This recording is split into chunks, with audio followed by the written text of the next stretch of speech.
Good evening, everybody. My name is Lila Tahtsi, and I'm the chair of PIARC UK. Welcome to today's webinar on how to attract young professionals in the road sector.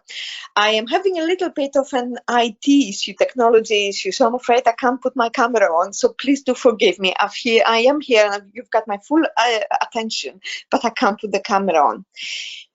This morning, I attended a conference. I attended a conference somewhere near Leamington Spa, where we talked about the future of the road sector and a challenge that everybody recognized, both from the private sector, from contractors, and from the public sector. The main challenge was, how do we attract talented people in our sector? How do we attract young professionals who want to make the road sector a success? Actually, I try to explain to everybody this is exactly the sort of thing that we will be discussing today. So here we are, not much more to say other than introduce a colleague and a dear friend, Zara Kadri, to run today's webinar. Zara, over to you. Thank you, Leila. So my name is Zara Kadri. I work for Arab. I'm a senior consultant. I'm also a chartered mathematician, and I joined the roads sector or the engineering industry around 8 years ago, 5 of which I've been heavily involved with asset management and data analytics. And I'm also a young professional on the PIARC technical committee for asset management. I will outline, I'm chairing this webinar, and I'm just going to outline what we're going to be going through during this session. So around 5 past, we will talk through, we'll have introductions from all the speakers. And there'll be questions. I will be asking the speakers, and also if you have any questions, please just add them to the pane on your, I think should be right hand side. At 10 past, we will begin the discussion and the debate. At 5:45, it will be a myth-busting session between John Patterson and Lila Taxi. At 6 o'clock, this will be the end of the webinar, and at the end of the session, there should be a feedback survey. It would be brilliant if you could complete the survey before you leave. So please, as we go through the webinar, could you submit your questions for our panelists through the questions tab? The sooner you get them in, the better chance of them being answered. If you are having any technical issues, please could you come out of the platform and log back in? And if you are still having issues after that, please contact the events team on conferences@ciht.org.uk or through the chat function. So I'm going to introduce first John Patterson, who is also one of my mentors along with Leila. John, if you could introduce yourself, please. Hi, thanks ever so much, Sarah. Good afternoon, everyone. Thanks for joining us. My name is John Patterson. I'm a senior group engineer with Atkins. I'm also a member of CIST and active with PIARC as part of the Asset Management Technical Committee with Zara, and also as part of the working group with Zara, looking at renewal and rejuvenation of ageing infrastructure. Come back to you later. Thanks, John. I will now hand it over to Juan to introduce yourself.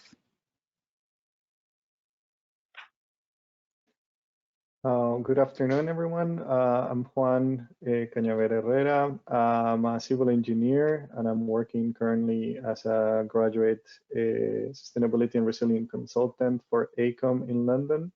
Part of PIARC as the young representative of the UK in the Technical Committee for Climate Change and Resilience. And I'll be happy to be part of this panel. Thanks very much.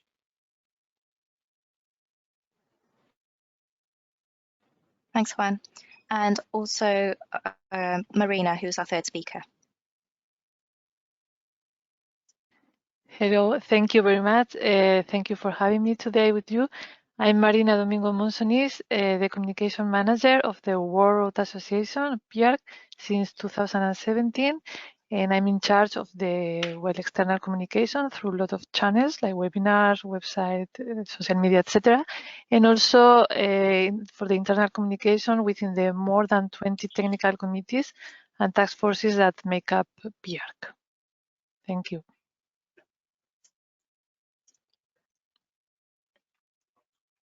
Thank you, Marina. So I'm going to start by asking some questions to Juan and Marina. We are going to start the session a few minutes early, which is perfect, which means we're on time. So, Juan Marina, what attracted you to the highways and transport sector? If you could reflect on any personal experience. Juan, I'm going to go to you first. Thank you.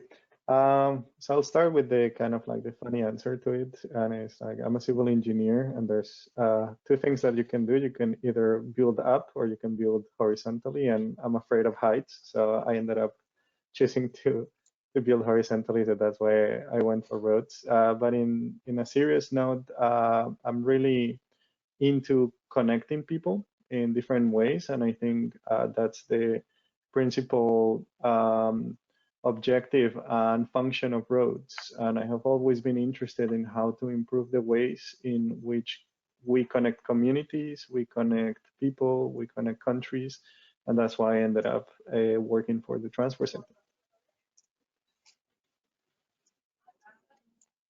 Brilliant, thanks, Juan. And Marina, what encouraged you to enter the road and transport sector? Well, to be honest, the first thing that attracted me to PIARC is the fact that it's an international organization with big communication challenges. I'm not a road engineer, and I never thought of working on this sector. But since I started at PIARC in 2017, I have to say that I have learned and still learning a lot about road and road transport issues. And I have to say that when I first heard PIARC, I thought of roads as infrastructure, but then I realized all that it covers, mobility, climate change, gender issues, etc. So it's really a broad topic, and it's not for nothing that roads are said to be the largest social network ever. Yeah, I can relate to that, Marina. I'm also not a road engineer, I'm a mathematician, and I didn't have plans on embedding my career in the road sector, but I'm glad I did, because what encouraged me to enter the transportation realm is the different types of data sets. So coming from the analytics side of things and digital transformations, the highway sector has a plethora of different data types, and I've been involved with a lot of customer insight research with John previously in Atkins, where we've used their video footage to analyze stress levels of drivers. So it's making sure that the road network is safer for road users, but obviously lots of other reasons. So Marina, then, what are employers doing to attract people into the sector? Yeah, it's a good question. Well, in my opinion, the sector is giving an increasingly inclusive and modern image. The pandemic has also highlighted the fact that the sector is an essential one. And more specifically, in the case of PIARC, I have to say that in the General Secretariat here in Paris, we hire every year 2 trainees who are in their last year of the university and to learn with us in communication issues or informatics, IT, etc. But they learn how is the sector of the road and road transport. And well, as for young professionals in general in PIARC, they are present in all our technical committees and task forces as well. And Juan, what do you think employers are adding to attract young people into the sector? Well, I think what they're doing is, as Marina says, is showing that there's opportunities to grow, that it's not one of those sectors that is left behind or keeping behind, in the sense that it's showing that there's opportunity for things like new technologies to enter. So people like you, too, who are not engineers or civil engineers, can see opportunities of entering here. I think also the sector has been understanding that there is more beyond just the infrastructure itself, and that it requires professionals from different backgrounds. As Marina was saying, there's elements of gender inclusion, for example, or there's elements of safety that require data analysts, for example, like you, Sarah, or or social scientists who can understand how the socio-technical system around roads work. So I think that's something that the sector is doing right in trying to open itself, and also not only attracting people from other fields, but also engineers inside our sector are understanding how to ourselves also become more well-rounded. Yeah, just to reflect on that, I think it's important to mention that in the task forces and the technical committees that you mentioned as well, Marina, that there are young professionals or full members that are of different backgrounds. So like myself, data analyst, Juan being an engineer and a consultant, you know, we all come together with all of our different skill sets to help with the research that we're all doing individually. And is there any communications, Marina, on how to enter the task forces and the technical committees? Is Marina still there? I think she's just frozen. Simply throw. Yeah, we'll come back to Marina on that. So Juan, what challenges do you think young professionals are facing in the road sector that we need to support them with? I would say in a sense, the main challenge that young professionals face initially is how to gain experience.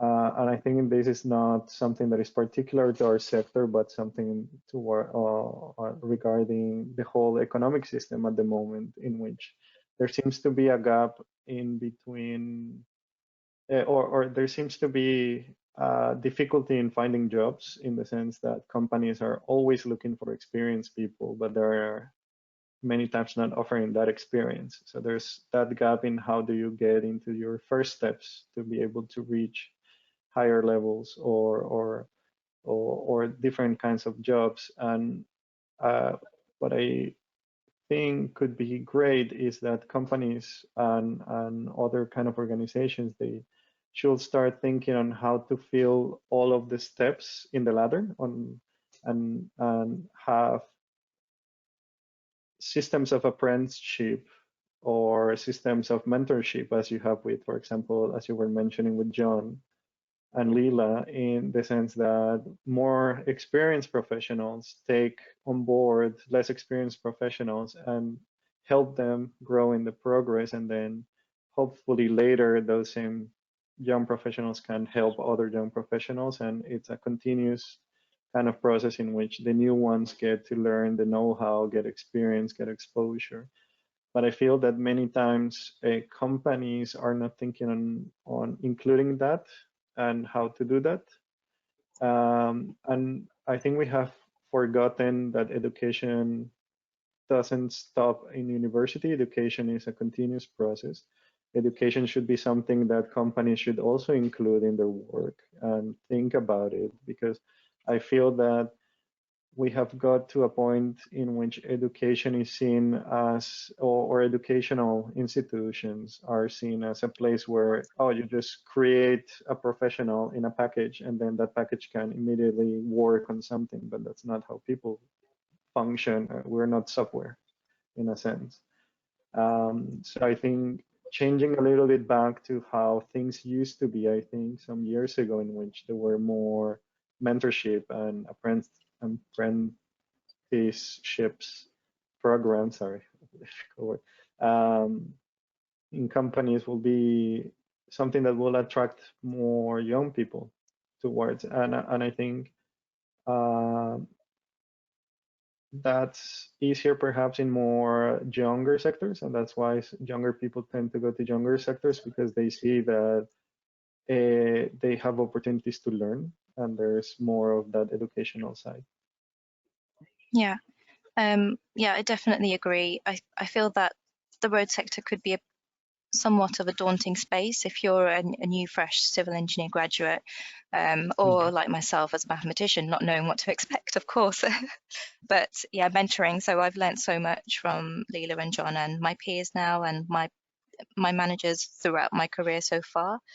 And it's just really important we have that mentoring, that phase, that ability to learn from others around us, but also reverse mentoring. I feel that people who have taught us could also learn some different ways and different ways of thinking from young professionals as well. So young professionals also have something to give back as well as gain. Marina, sorry, now that you're back, I was going to ask you, what are the comms available around the task forces and the technical committees you were referring to? Is it on the website? Is it easily accessible?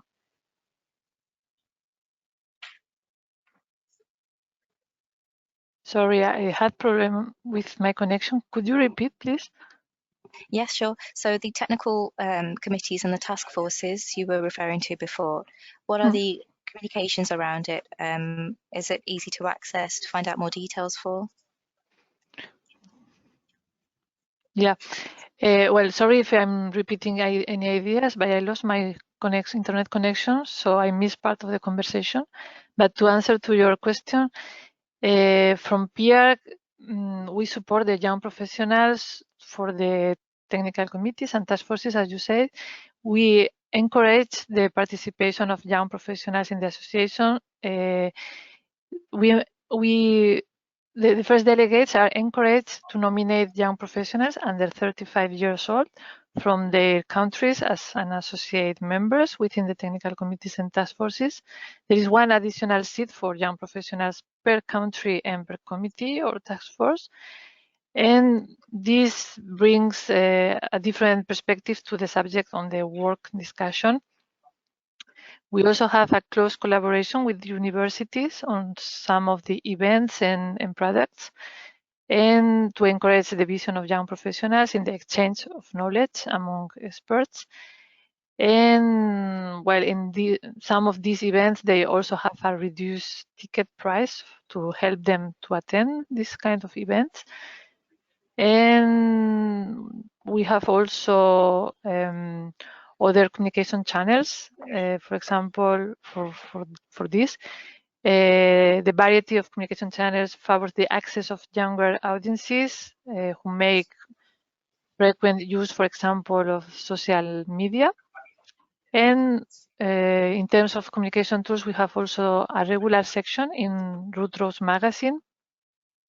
And in each issue, there is a space dedicated to a young professional where he or she is presented through an interview. And well, finally, from PIARC, we have also a special category in the prizes that at the World Congresses for young professionals under 35 years old. And for example, in Abu Dhabi, the Congress in 2019, we received 168 papers from young professionals. That is very important. Very impressive. Yeah. And well, in the Calgary Congress that it will take place in February 2022, we have also this category for young professionals, and yeah, we support the participation of the young professionals to our activities. That's really encouraging to hear, and useful to know that there are so many channels that young professionals can get involved with such an important organisation.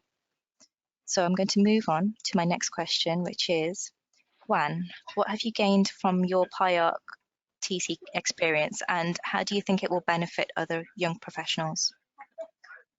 Well, it's interesting because I think I have benefited in many ways. So professionally, it has helped me to connect with other professionals from all around the world, from all continents that are working in similar projects as me. So it's been a very interesting experience so far, seeing what is being done in terms of resilience and climate change from the very south corner of New Zealand to the other side of the world in Mexico, for example.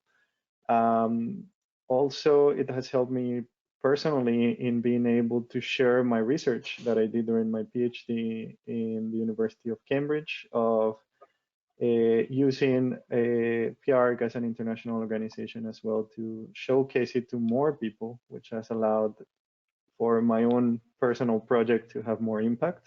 And obviously that's something I'm very proud of. I'm very happy. And also I've been able to connect with many senior professionals from all around the world, which have been telling me and also mentoring me in some way on how to put in practice what I did in university, which is, I think, something very invaluable. So I would say that in the professional side, in the personal side, I have also made very good friends from all over the world. And it's very nice to kind of like have friendly faces as well to come and see regularly in these committees. And I think so far it's been a great experience. Yeah, I can definitely agree with my experience being on that wavelength as well. I've had a good experience like you, and connecting with all the different extremely knowledgeable leaders in this sector around the world. I've learned so much, and it's really interesting to also learn how their approaches are really different across all the different countries. And within those countries, which organizations and the type of organizations they work for, so whether it's in their public sector or their private sector, it's different to how we approach things in the UK, for example. And it's just given me a really good opportunity to learn how all those differences and those nuances work in all those different countries. And again, like yourself, I've now become familiar, and there's lots of friendly faces on each of the calls that I've been on, and I've had the wonderful opportunity to be involved with the working group for researching renewal and rejuvenation of aging infrastructure. So currently at a stage of drafting a survey, which we will be launching in a few months' time once it's been approved.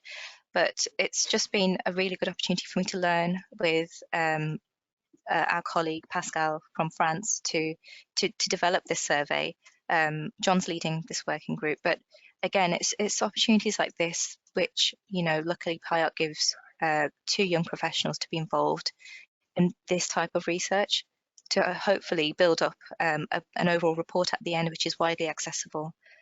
Marina, do you have anything to add to that? Have you heard any good news stories from any young professionals? Any feedback you want to share? Well, we have a lot of success stories in Root Roads, as I said before. So you can find there a lot of success stories from young professionals. And now my mind, I don't have any. Well, we have a technical advisors as well. They are young professionals. For example, from Mexico, we have a technical advisor that is working for PIARC for already 5 years, and I know that her professional experience, it has been very rich for her as an engineer to have this vision of the exchanging, well, all the countries and this international experience as well. And thanks to PIARC, she discovered more the resilience theme, and now she had another master on this. So this is just an example of, as you said, how rich is to work in PIARC for a young professional and be involved of experts from all over the world. For my first, for the introductory meeting to the technical committee, John and I went to the meeting in Paris, and it was such a good experience for me to meet all the different delegates from around the world. And I felt honoured to be there, if I'm honest, to be involved in discussions with leaders from the same sector but different countries, and just learn. I was being a sponge, basically. I was taking in as much as I could. And hopefully I've come across in that way as well, that I'm willing to learn. And there's lots of our colleagues, Juan, I'm sure you could relate, who would love to be involved in these types of committees. Would you agree? Yeah, I would agree, and I had a very similar experience to yours in Paris, but in Abu Dhabi.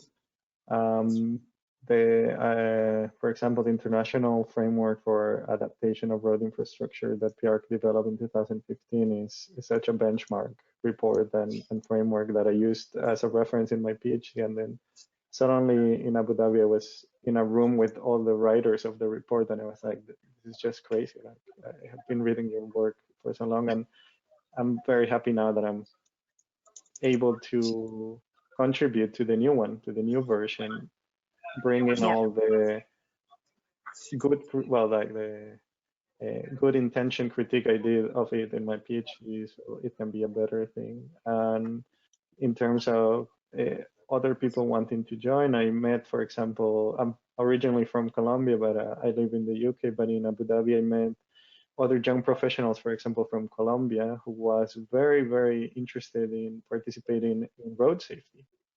And he was doing his PhD in Italy, and he was like, "Oh, this is such a fantastic opportunity." And I think both of us were had a great experience in the Abu Dhabi World Congress in thinking like, "Oh, we can be part of this." And I think hopefully he applied. I have to follow up on that, but I think he also saw it as a great opportunity to participate on this committee. Yeah, and it's down to us as well to encourage our peers to put themselves forward. Just want to remind the audience, I'm going to open the floor to questions very shortly. Please ask questions in the question pane, and I'll be coming to your questions very shortly. So another question now, and first to Marina. What advice can you give to established road sector professionals to continue to support younger professionals? So we've briefly touched on this on talking about mentoring.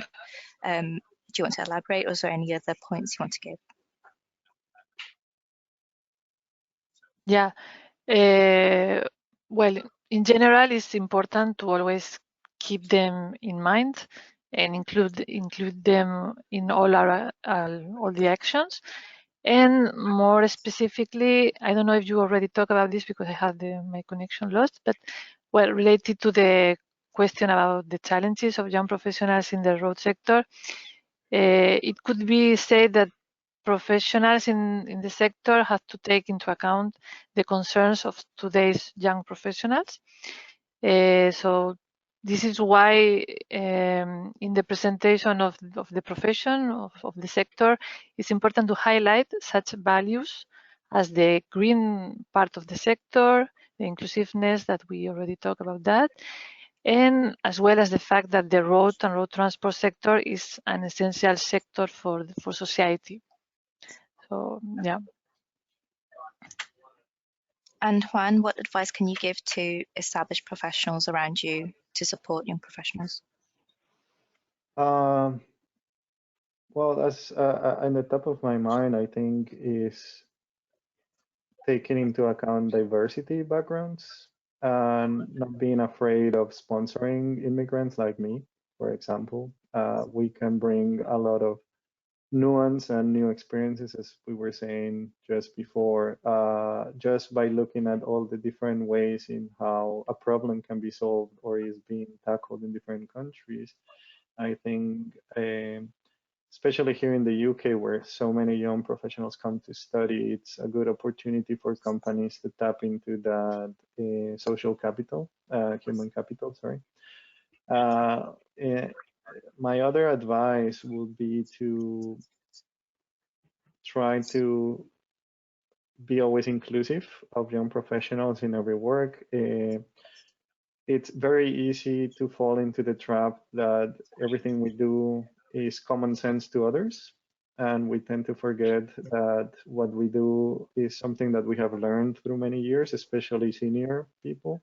And they forget how to explain this to perhaps younger professionals that have not been exposed to the same experience, and try to explain your thinking sometimes and your methodologies and all the background or of the mental processes you have in your head to young professionals can be something that it could be life-changing for someone, in the sense of like, oh, so that's how you do it, or you can help someone kind of like leapfrog in many years of understanding how things work. And that way, I think you can help others grow. Thanks, Juan and Marina. I want to reflect on the fact that mentoring is really important. I've been mentored for many years, and you can get mentored at any stage in your career, no matter how experienced you are. But reverse mentoring and just making sure you keep that conversation, the dialogue going, no matter what level you're at. I'd also encourage senior members to bring the young professionals to your very high level meetings and involve them in those discussions.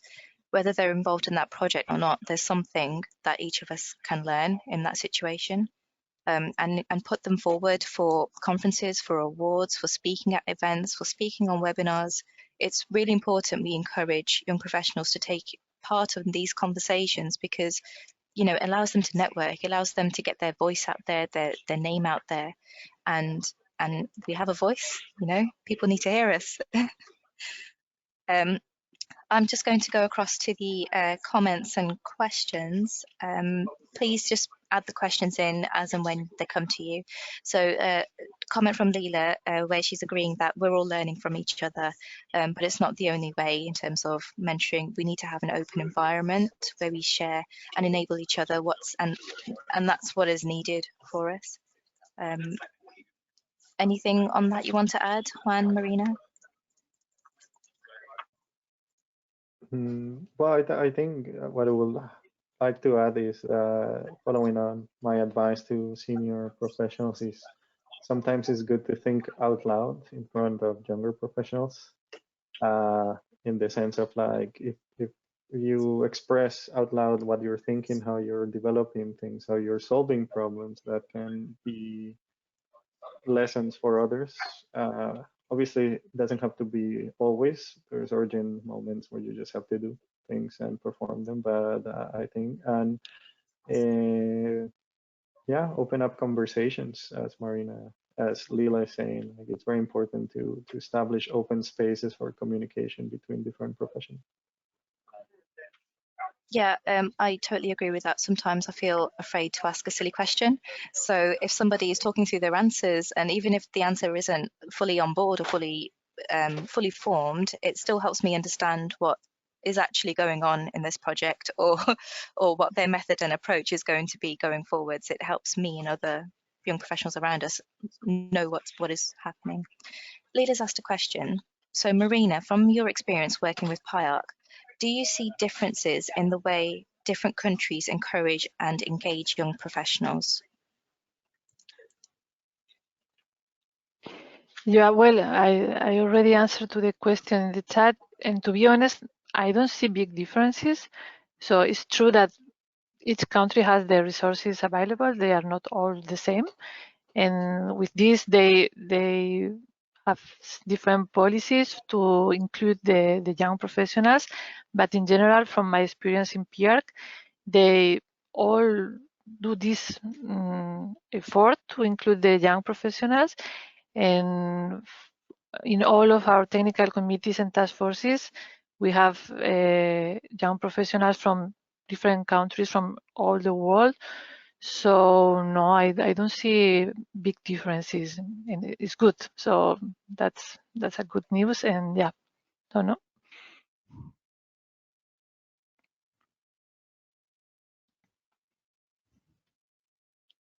I've just unmuted myself. Thanks, Marina. I think there was a question. Right. So from your experience, what barriers to participation are there, real or perceived, and how might we overcome them so more young professionals engage? I might direct that one to Juan first.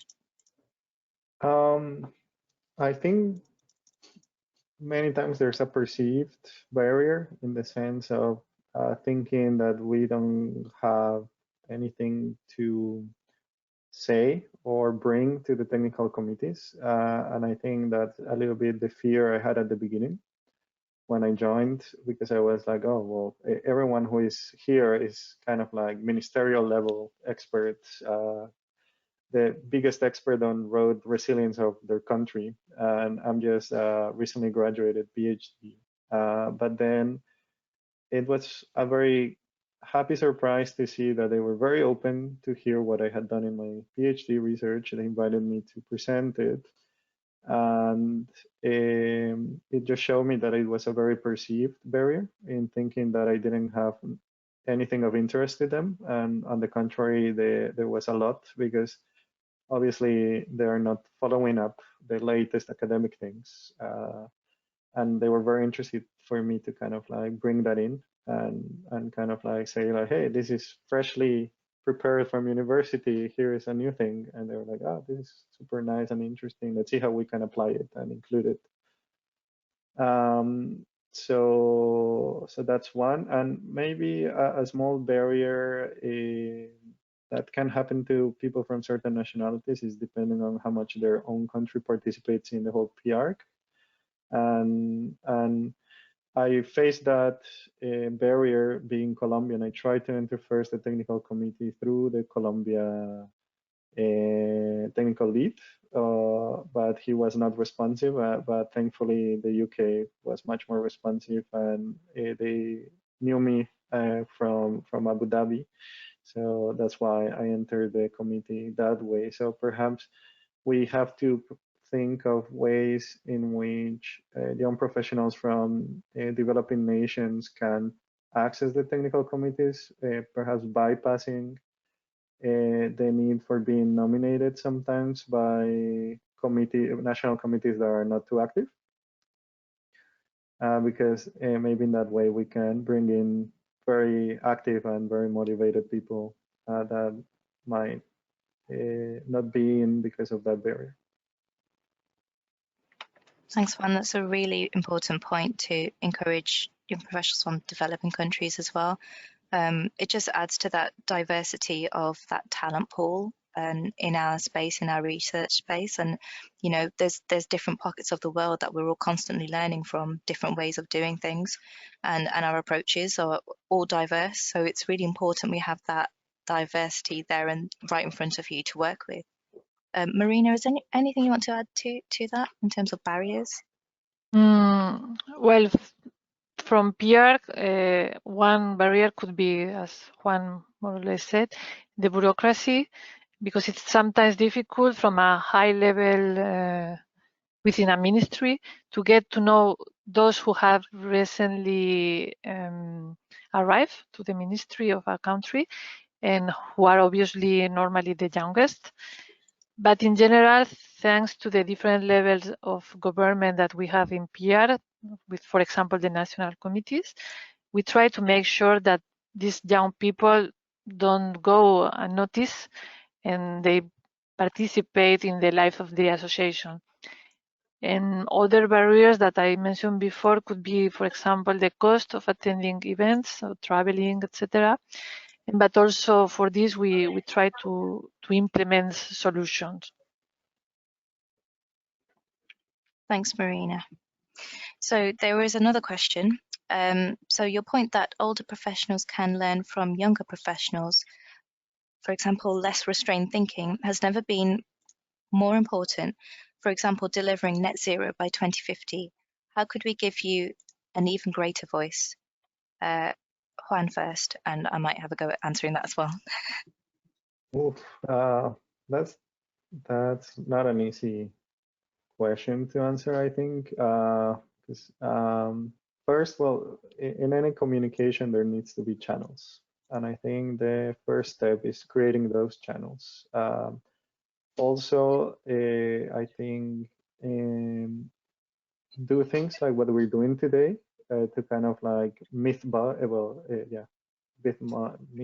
a lot of things in terms of like eliminating these perceived barriers, which could be the first step, and then also try to eliminate real barriers, like the ones of like having unnecessary bureaucracies in some places, and in the other, and also as we are the receptors, or you're potentially the receptors of those voices, being more open to receive them. And then the missing part will be having young professionals that are very motivated to talk, to express themselves. But I'm pretty sure that we are not there's too many of those out there, so we just have to create those channels. There's not going to be a problem of finding people that want to be heard.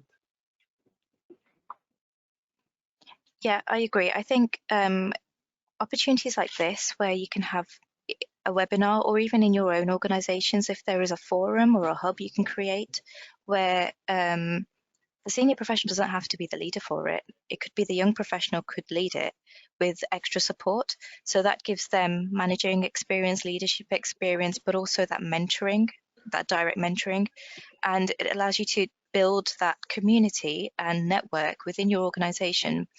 That's one aspect. Maybe create a hub locally with neighboring organizations. So whether you've got, for example, myself, I'm in Arup, John's in Atkins, Leela is in Highways England, but we still have that space where we can talk to each other regarding PIARC because we're in the same sector. You're in different organizations, but we're still learning from each other. We're still building on things, bringing ideas to the table, adding to that community. And I think that's really important to give young professionals that voice. If you give them the opportunity to lead that hub, that conversation, and then just direct them, just give them feedback where they need to improve, and then they have that opportunity to learn from you. Marina, do you want to add to anything to that? Sorry, Leila, National Highways, of course. I need a swear box. No, I agree with everything you said. So yeah, no, nothing to add to this. Completely agree. Any more questions from the audience?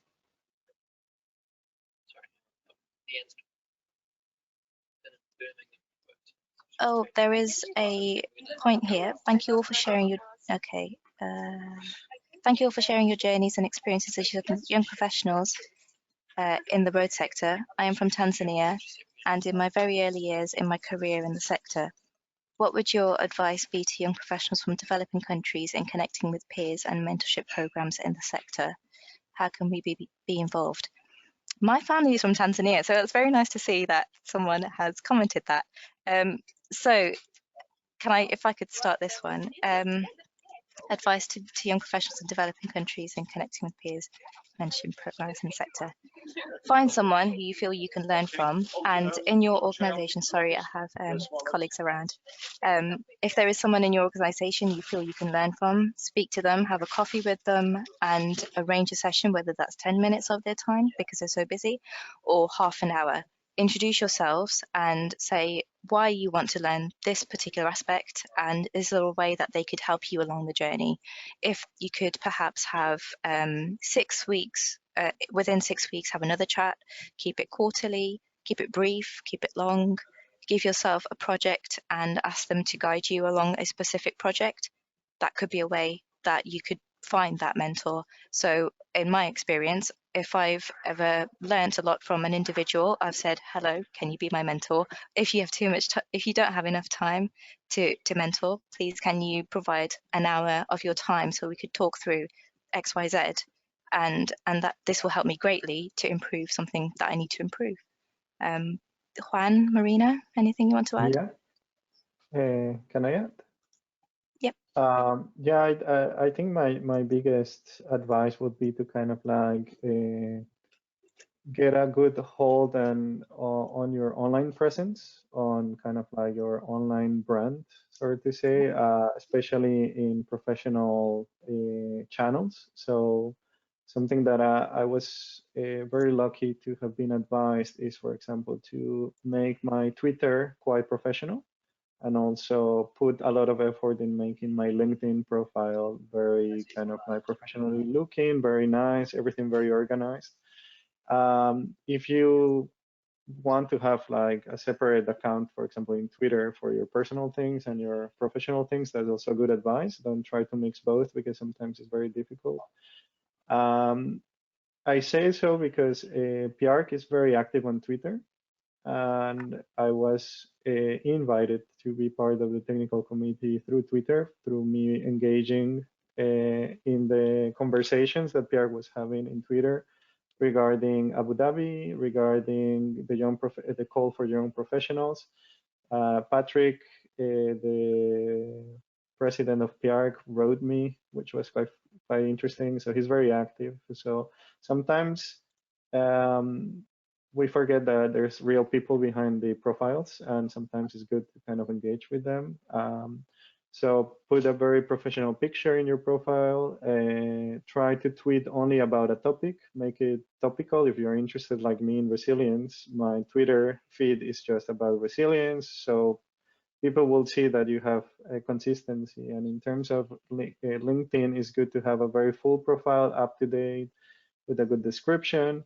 A picture, profile picture is very important. And whenever you connect with someone, don't be afraid to connect with senior people in LinkedIn. Just send them a connection, but try to send a small message, because always it's better to see what is the intention behind the connection.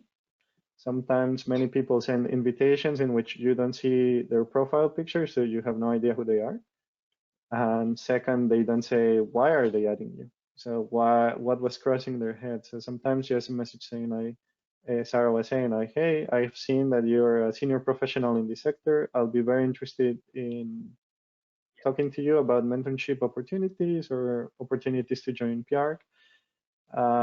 But that will be my advice, to kind of like get very heavy on organizing your online presence. Thanks, Juan. And Marina, very, very quickly, as we need to hand over very shortly. Yeah. Well, my advice will be promoting always PIARC, sorry. It will be contact your national committee if there is one in your country. If not, you can contact PIARC to participate in the next cycle as a member on the technical committee. So it's a good way to start well, your career. And also there are other things. For example, there are a lot of calls for abstracts for our congresses, for conferences, etc. So you can participate. It's also a good way to show your work, even if you are a young professional, better. So yeah, don't hesitate to contact PIARC, to follow us on social media, etc., and be aware of the call for abstracts, etc. So it's a good way to start your career. Thanks, Marina. Hopefully that's answered Stephen's question. So I'm now going to hand it over to Leela and John to go through the myth-busting session. Thank you very much, Zara. A very interesting discussion, and thank you for all the comments. And of course, Stephen, who is our first delegate in PIARC in the UK, Stephen asked a very good question. How can we encourage more people to join the technical committees, the task forces, the national committee, of course? So we've been asked various questions about this from young professionals, and John and I thought it would be good to answer those questions quickly and do a bit of myth-busting as well. So here it is. John and I have worked for years together, so hopefully that will go smoothly. Right, John, there are many young professionals that do want to get involved, but they are nervous asking for permission or support or the allowance from their supervisors, from their line managers. How can they approach their line managers? Okay, key message, don't be afraid, be proactive. Continuing professional development is something that all our businesses in the sector buy into, or at least should do, and getting involved with PIARC is a fantastic opportunity for personal and professional growth, as we've already heard from the speakers today. And as well as raising the profile of candidates as individuals, it also reflects well on that home organisation, so there's something in it for them as well. I suppose I would recommend that anyone who is interested reflects on today's webinar, look online at the Payout website, and then draft an outline of why you want to do this, what it will involve, and why your business should support you. If you raise that with your line manager and they're happy, then look to formalise this by making it part of your PDR and your action plan. Thank you very much, John. And if the supervisors say yes, can people afford the time? What is the time commitment? Young professionals are normally very, very busy people doing all their early career learning. Can they afford the time for that?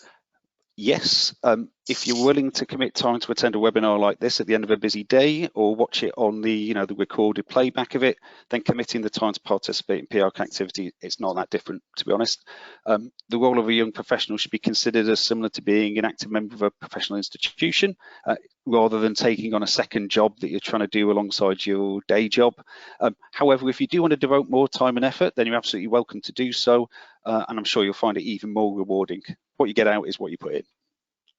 Thank you very much. And what about travel? Does becoming member of a committee, technical committee, national committee, or a task force, does that include frequent, expensive overseas travel? Nope. Young professionals aren't expected to attend the committee meetings in person, so please don't worry about having to get authorization to jet set around the world. To be honest, all the technical committee working group sessions over the last 18 months have been remote anyway, and all the indications and discussions we've had as a group so far have been, even when or if international travel returns to normal, there'll still be the facility, hybrid arrangements for people to remotely join in from, via online. There is also the option to act as a corresponding member, participating via email. But personally, I'd strongly recommend engaging in the calls. It means you're more likely to keep up that level of engagement, and also you build up so much more experience, and the benefits are so much greater for you as an individual and the technical committee. Thank you very much. But joining a technical committee, which by definition is a group of experts, can be quite daunting. Young professionals don't have the experience, have not been involved with experts. Is it daunting? And can they join, as young professionals, can they join a group of experts? Or will they feel, uncomfortable doing so? Absolutely, they can and should join if it's the right fit for them. Don't let what's known as imposter syndrome get in the way. By definition, young professionals are never going to be expected to have the same number of years of experience as the main technical committee members, but what they can bring is different experience. As we've already heard, the fresh thinking that Zara, Juan, and Marina have been talking about earlier, and via the questions. So that different experience is what they can really bring there. The young professionals can come from any background. Again, we've heard it's not just civil engineers, but also as well as professional background, any personal background. I know certainly the UK committee and PIARC are both sort of committed to diversity and inclusion, and really sort of promote that and recognise the benefits that can bring. I suppose the important thing is that people have it's the right behaviours and the right attitude. Do you have the willingness to learn, engage with others, appetite to innovate? That's what it's all about. Okay, these are great answers, John, and I think you might have convinced one or two people to want to join. However, have they missed the boat? We know that PIARC works in 4-year cycles. We are almost in the middle of a cycle. Do they have to wait until the end of the cycle to join next time around? Not at all, not at all. I know that the UK committee are open to considering new young professionals who are proposed at any time during the cycle. That is, the caveat of subject to PIARC approval. And certainly my experience of this cycle through my technical committee and working group, throughout the cycle, we've been continually welcoming new members throughout that as things have progressed. The key thing is that when you do, whenever you do join, the key point is get involved, and then you soon become an established member of the PIARC community. That is a really good answer, John. And of course, Stephen has reminded us earlier that there are vacant positions for technical committees and for task forces. And a lot of our technical committees, well, all of our technical committees and task forces do really deal with things, with topics, issues, challenges that are really critical for the success of the road sector. So a lot to learn. And actually, when I first started getting involved with technical committees in PIARC, I didn't get into the committee that was my area of expertise. I went into something completely different to learn. And that was very interesting as well. So please do have a go. Okay, so people who want to find out more, John, how can they find out more? How can they contact us? Well, I would recommend as a starting point, they either contact the chair of PIARC UK, the PIARC UK committee, who is a certain Leela Taxi, who is on this call and who I am speaking to right now. Or alternatively, Justin Ward at CIT is acting as General Secretary for the UK committee, and I understand their contact details may be in the chat pane either now or imminently, but I know that both Leela and Justin, speaking on their behalf, would be more than happy to speak to any prospective candidates for that. Brilliant. Thank you very much for the very concise answers. And I think Justin has already put his contact details, and I am lila.taxi@highwaysengland.co.uk, and I look forward to hearing from you. Okay, that concludes the quick fire questions. I hope we've answered sort of questions that some people would be nervous asking. I hope that you share the message not only amongst yourselves, but with your colleagues when you go back to your desk, to your offices, to your bedrooms, whether you might be working, or the kitchen table. I hope that you share the message with young professionals and do encourage them to join us. It is a great way to advance your career. I'll pass over to Zara to give a bit of a summary of the points we mentioned. So Zara, over to you. Thank you, Leila, and great myth-busting session. I just want to summarise by saying that, going back to the points of mentoring our young professionals around us, encourage them to get involved with these committees if they are interested in it. Talk to them about it. They may not know it exists. You may need to be that person that holds a short webinar in your organisation, send an email summarising what you're doing, and it might inspire some young professionals to come forward. Juan mentioned to develop your LinkedIn profiles, your social media, make your social media presence available for people to find you and network with you. Reach out to finding out what your mentor is, who your mentor could be, sorry. And Marina mentioned there's lots of accessible content online for you to find out more about the technical committees and the task forces PIARC has available. There's also the papers submissions that you could get involved with and submit something, an extract if you're interested in putting yourself forward. And of course, that's how Juan managed to get the opportunity to get involved with the organisation, and I'm really glad that you did. Hopefully I get to work with you. I'm now going to pass to Leila to just do some closing remarks. Thank you very much, Zara. I did write down some closing remarks, but I want to say one thing. I think the young professionals that run the webinar today have been fantastic. I hope you all agree with me. They did a much better job than I have ever done chairing a panel over the web. So that is fantastic. Thank you, Zara. You've done a brilliant job. Thanks, Juan, and thanks, Marina, for being so enthusiastic and sharing your experiences. I think you have inspired me as well as colleagues. I don't want to miss the opportunity to remind everybody that the PIARC UK supports the general PIARC webinars, so the ones that are normally organized from Paris, and you can find the program on the website, PIARC website. But we will be running another webinar before Christmas. I think we will be focusing on a technical topic, and I don't want to spoil the surprise, but it will involve my favorite subject of asset management as a core theme. More details to follow. Finally, I want to remind you that we've got our Winter Congress this year. It will not be a physical event, so we will not all be going to Calgary, but we look forward to doing something over the internet. But we might have some surprises for our members and our audience. So watch this space. Keep in touch, stay in touch with us. Thank you very much for taking part. Thanks for everybody for organizing, and particularly the team at CIHT for doing all the technical details that we couldn't live without. Thank you very much, everybody. Have a great evening. Bye-bye. Thank you. Goodbye. Thank you. Bye-bye. Thanks very much. Have a good evening. Bye. Thank you. Bye-bye.